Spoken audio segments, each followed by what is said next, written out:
Oh, ini gimana ceritanya ya? Di Aceh belum selesai.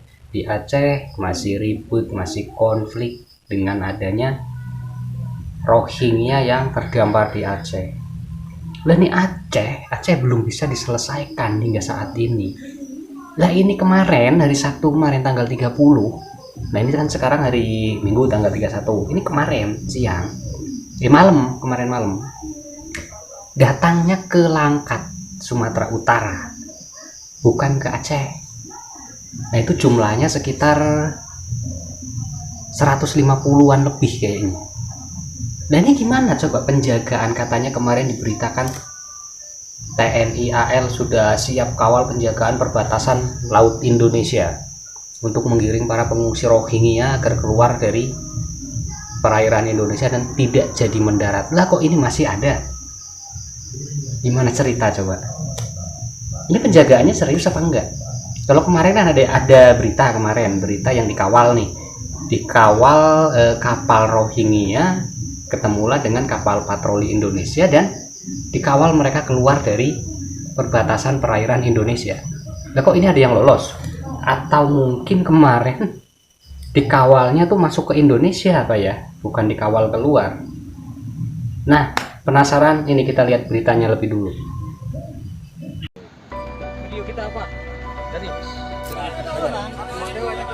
Kapal yang membawa ratusan pengungsi Rohingya berlabuh di perairan Desa Kuala Besar, Kecamatan Secanggang, Kabupaten Langkat, Sumatera Utara, Sabtu, 30 Desember 2023. Warga yang berempati memberikan makanan dan mengobati pengungsi Rohingya yang sedang sakit. Kepala Desa Kuala Besar Amiruddin mengatakan para pengungsi Rohingya tiba di wilayahnya pada pukul 23 waktu Indonesia Barat. Tadi malam sampan mereka mendarat ke pantai, orangnya, pengungsi Rohingya, langsung naik ke darat. Warga Kuala Besar pun datang melihat mereka, ujar Amiruddin saat dihubungi Minggu, 31 Desember 2023. Setelah itu, atas dasar kemanusiaan warga setempat berdatangan memberikan pertolongan terhadap para pengungsi. Jadi kondisinya ada, pengungsi, yang sakit. Tapi ya kita atas dasar kemanusiaan yang sakit kami obati masih dibawa ke desa kami, mereka juga gak punya makanan, jadi kelaparan, jadi warga kami juga kasih makanan, ujarnya. Kata Amiruddin, berdasarkan data sementara jumlah pengungsi berkisar 150-an. Kini mereka masih tinggal di tenda yang mereka buat sendiri di pinggir pantai. Saat ini identitas mereka juga sedang didata polisi dan anggota Koramil setempat.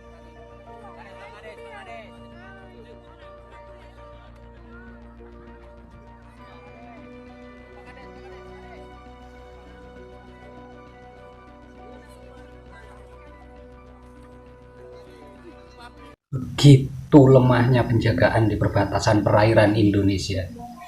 Sampai-sampai mereka berkali-kali lolos atau memang tidak dijaga atau disengaja untuk mereka masuk. Kan lucu, kemarin beritanya seperti itu, dari kawal, dijaga, lah kok masih ada yang masuk, yang lolos ke Langkat. Apakah hanya yang jaga itu hanya di pantai Aceh, di sekitar Aceh doang, atau keseluruhan dari perbatasan Laut Indonesia? Kalau jaganya hanya di Laut Aceh, oke lah, dia masuk ke Langkat, mungkin berjarak berapa kilometer aja. Kalau di lautan kadang nggak kelihatan karena kapalnya kecil, oke. Tapi masa iya selemah itu penjagaan perbatasan laut kita, sampai-sampai hanya seorang pengungsi bisa menyerobot masuk tanpa ketahuan. Ya kalau seperti ini, penyusup nih dari negara-negara luar negeri, penyusup, dengan mudah mereka bisa masuk, dengan gampang mereka bisa masuk. Tapi saya yakin ini bukan kecolongan, tapi ada unsur kesengajaan. Kalau kecolongan nggak mungkin seperti ini dan terus-terusan. Kecolongan mungkin satu kali, oke lah. Dan sekarang sudah katanya beritanya diperketat untuk penjagaan perairan, untuk perbatasan Indonesia diperketat, dan kemarin sudah ada yang ketemu diusir lagi. Lah kok ini ada yang nyampe lagi di daratan Sumatera Utara? Ada apa dan kenapa? Mau sampai kapan mereka terus berdatangan ke Indonesia? Sampai nanti terjadi benturan antara warga lokal dengan etnis Rohingya ini, baru nanti kalian pemerintah baru mau untuk mengembalikan mereka, mencegah mereka masuk. Ini warga Aceh sekarang sudah geram. Lah kok masih terus dimasukin dan dimasukin, mau tampung berapa juta. Kalau memang negara ini dibebaskan untuk masyarakat imigran gelap, dibebaskan sekalian, diumumkan di media sosial, siapapun boleh masuk ke Indonesia dengan bebas. Yakin mereka dengan cepat akan sampai ke sini, bahkan jumlahnya pun nanti puluhan juta. Mudah kan kalau memang maunya seperti itu. Jangan bertele-tele, jangan berbelit-belit. Ketika ada benturan mahasiswa kemarin, mahasiswa udah mendesak mereka untuk dikembalikan, tapi apa yang disalahkan? Orang kita sendiri, mahasiswa yang disalahkan, warga Aceh yang disalahkan. Katanya merusak marwah bangsa.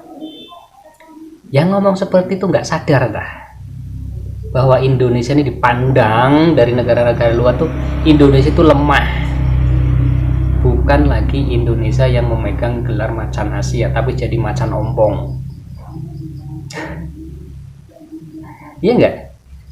Ya sekarang gini loh, hanya seorang pengungsi menggunakan perahu kecil aja bisa keluar masuk, atau bisa masuk dengan leluasa berkali-kali. Kalau sekali wajar, berkali-kali.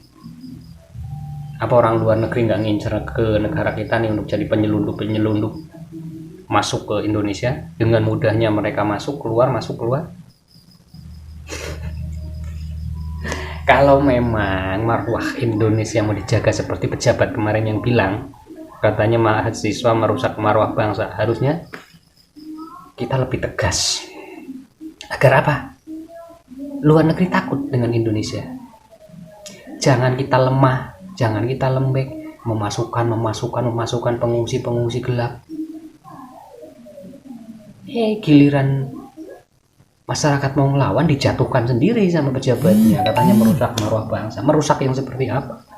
Mereka loh menjaga tanah nenek moyang mereka. Mereka loh menjaga tanah kelahiran mereka, menjaga negeri ini. Lah kok disalahkan?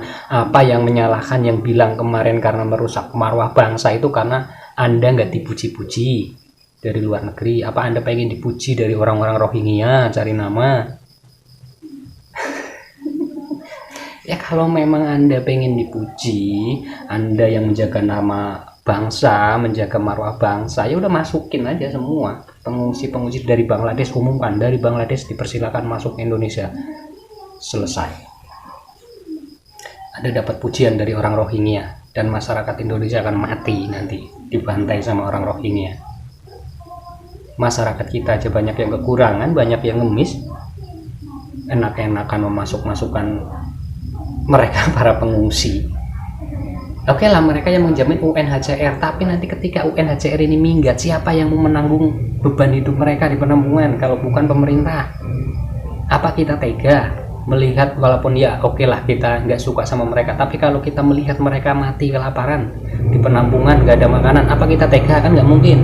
Pasti kita mengasih mereka makanan, pemerintah juga pasti menjaga mereka, kan seperti itu. Coba gimana kalau nanti terjadi seperti itu, Rohingya buat penampungan dan UNHCR pergi dari Indonesia setelah mereka mendapatkan penampungan di sini? Apa jadinya?